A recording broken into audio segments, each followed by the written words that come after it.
Северна Македонија, ве поканувам да дадете спешена изјава. Ги молам сите присутни да станат.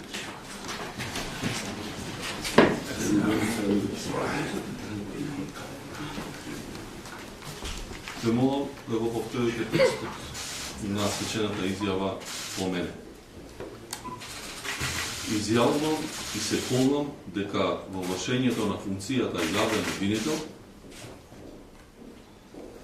Изјавувам и се колнам дека во вршењето на функцијата јавен обвинител ќе го почитувам Уставот на Република Северна Македонија, ќе го почитувам Уставот на Република Северна Македонија, законите и меѓународните договори ратификувани во согласност со Уставот, законите и меѓународните договори ратификувани во согласност со Уставот, дека функцијата ќе ја вршам совесно, непристрасно и одговорно и дека ќе ги заштитувам слободите и правата на човекот и граѓанинот и интересите на другите правни субјекти.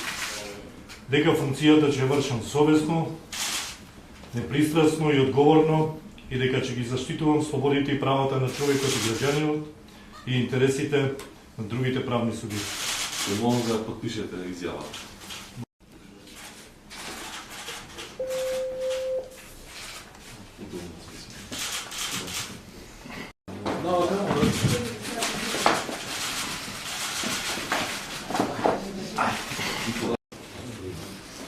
Добар ден.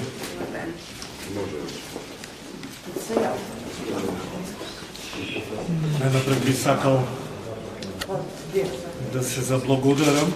Ајде да почнам од мојата претходница, да се заблагодарам на моите колеги до вчерашни судиите од Основниот кривичен суд Скопје, за сите убави моменти поминати, да се заблагодарам на владата која што ме предложи и секако на пратениците кои што ме поддржаа.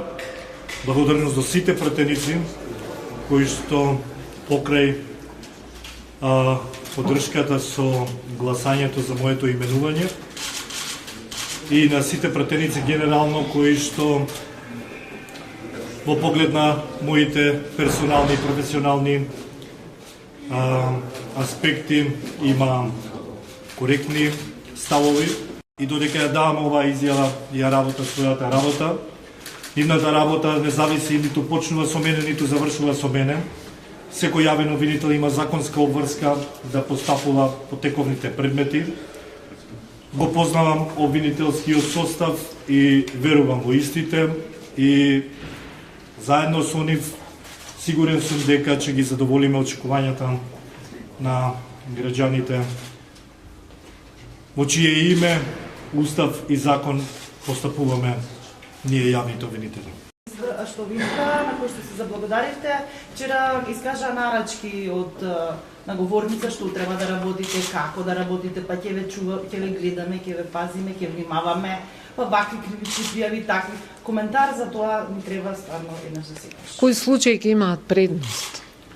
Јас имав вчера една изјава која што отиде низ медиумскиот етер и кажав дека секој предмет има еднакво значење. Нема да правам приоритети на предмети, се знае само кога има законски основ кои предмети имаат приоритет.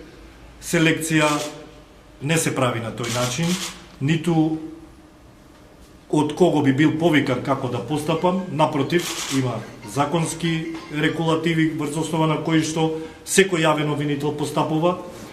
Тие важат и вчера, и денес, и утре, и во иднина. Така да јавноста, вклучително тука и политичката јавност, има право да има очекувања, има право да го коментира постапувањето на јавното обвинителство и јавните обвинители генерално.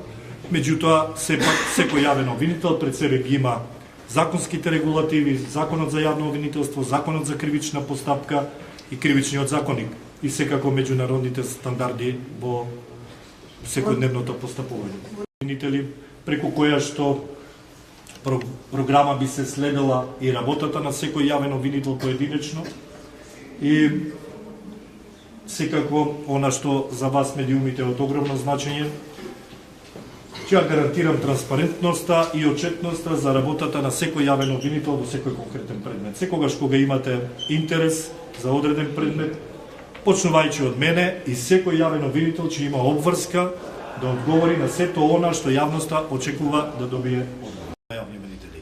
Секако мојот став, кој што го кажав сега пред малце, ќе се обидам да го наметнам и тамо. И верувам дека и тамо ќе најдам на волја на која што неспорно транспарентноста би била во преден план. Претениците со донесување на законот, која ќе биде конечната верзија, која ќе биде во примена, и од тука да се креираат плановите. Факт е дека на обвинителството му требаат финансиски средства, борбата против криминалот бара финансиска поддршка. Сум кажал многу пати и претходно, кажувам и денес, за да се бориме ефикасно против криминалот, мора да има услови за тоа.